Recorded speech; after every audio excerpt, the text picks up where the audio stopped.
আমি অধ্যাপক ডাক্তার শেখ গোলাম মোস্তফা বর্তমানে মহাখালী জেনারেল হাসপাতালে টিউমার ও ক্যান্সার বিশেষজ্ঞ হিসেবে কর্মরত আছি।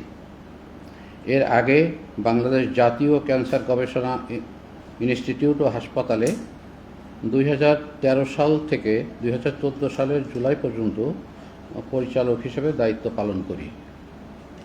সে সময় এই প্রতিষ্ঠানে একটি নিয়োগের বিষয় বড় রকমের অর্থ দাবি করেন তৎকালীন স্বাস্থ্যমন্ত্রী মোহাম্মদ নাসিম, কিন্তু তার প্রস্তাবে রাজি না হয় আমাকে ওএসডি করে রাখা হয়। এরপর 2 বছর ওএসডি থাকা অবস্থায় ক্যান্সার ইনস্টিটিউটে কর্মরত থেকে অতঃপর অবসর গ্রহণ করি। উপস্থিত সাংবাদিকবৃন্দ, এই ছিল পতিত আওয়ামী লীগ সরকারের সঙ্গে আমার সম্পর্ক। আমার বাড়ি গোপালগঞ্জ জেলার কাশিয়ানী থানায়। আমি নামে গোপালগঞ্জের হলেও পতিত সরকারের থেকে কোনো সুযোগ সুবিধা গ্রহণ করি নাই। যদি সুযোগ গ্রহণ করতাম তাহলে আমাকে ওএসডি হওয়া লাগতো না। কিন্তু জুলাই আন্দোলনের পর একটি প্রতারক চক্র আমাকে টার্গেট করে, যার শুরু হয় 2024 সালের অক্টোবর থেকে।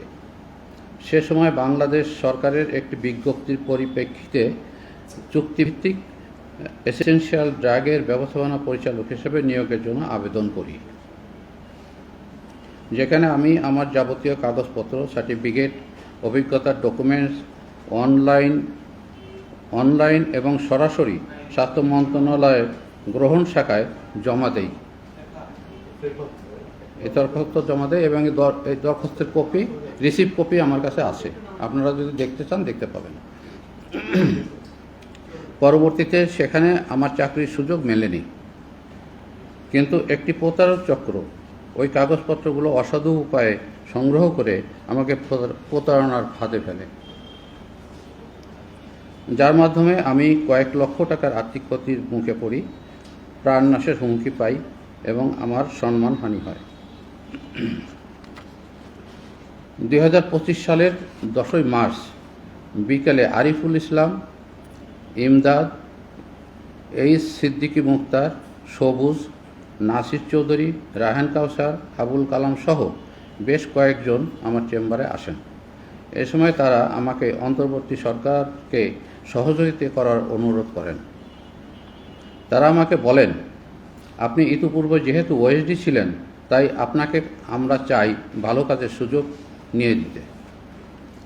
এছাড়া আপনি এসেনশিয়াল ড্রাগের যে পজিশনের জন্য আবেদন করেছেন তার থেকেও ভালো পজিশনে আমরা বসিয়ে দিব। পরবর্তীতে আরিফুল ইসলামের মাধ্যমে জাদু মিয়া নামের একজন আসেন, যিনি নিজেকে সাবেক সংসদ সদস্য ও জাতীয় পার্টির কেন্দ্রীয় নেতা পরিচয় দেন। জাদু মিয়া আমাকে বলেন, আপনাকে আমি সরকারের উপদেষ্টা বা প্রধান উপদেষ্টা সহকারী বানিয়ে দিব, কিন্তু এখানে কিছু খরচের বিষয় আছে, আমাদের খরচাপাতি দিতে হবে। আমি তাদেরকে জানাই আমার কাছে কোনো ক্যাশ ক্যাপিটাল নাই।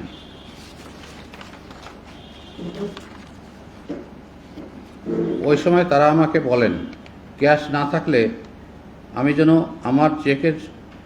আমার ব্যাংকের চেকের স্বাক্ষর করে দিই। জানাই আমার ব্যাংকেও টাকা নেই। তখন তারা অস্ত্র দেখিয়ে তাদের মধ্যে 2 জন আমার চেয়ারের পেছনে দাঁড়িয়ে বলেন, আপনি বিপদে পড়বেন,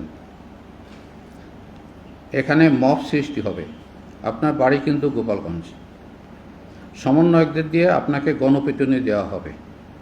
এসব কথা বলে জোরপূর্বক 12টি চেকের পাতা স্বাক্ষর করিয়ে নেয় জাদু মিয়া ও তার দল।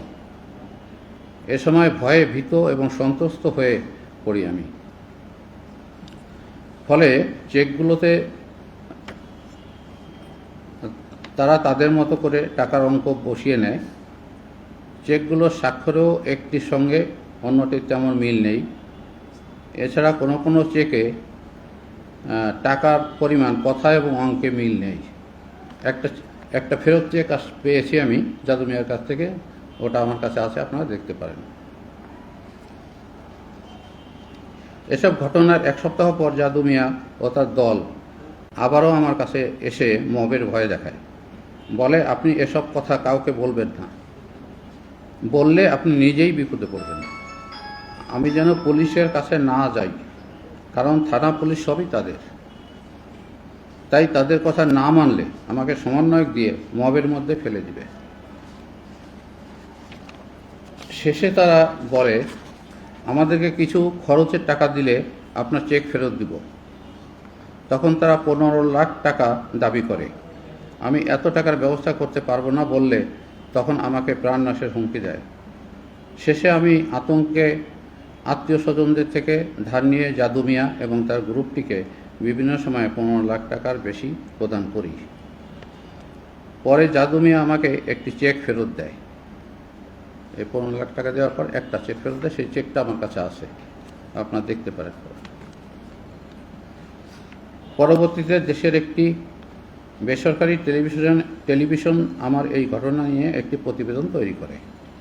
ওই টেলিভিশন সাংবাদিকের মাধ্যমে জানতে পারলাম চেকগুলোতে তারা 200 কোটি টাকা বা তারও বেশি পরিমাণ লিখে নিয়েছে। অতীতে জাদু মিয়া চেকগুলোকে সাংবাদিকদের দিবেন বলেও আমাকে হুমকি দিয়েছে। বিনিময়ে 50 লাখ টাকা দাবি করে। আমি টাকা দিতে রাজি না হলে চেকগুলো দিয়ে সংবাদ প্রচার করার কথা বলে। এর কিছুদিন পর থেকে বিভিন্ন মিডিয়ার সাংবাদিকরা আমাকে একের পর এক কল দিতে থাকেন। এতে আমি আরও আতঙ্কিত হতে থাকি। সবশেষে গত 24/8 তারিখে আমি বনানী থানায় একটি সাধারণ ডায়েরি করি, সেটার কপি আছে আমার কাছে। প্রিয় সাংবাদিক ভাইয়েরা, আমি আমার সঙ্গে ঘটে যাওয়া এই ভয়ঙ্কর বিষয়টি আপনাদের সামনে তুলে ধরলাম।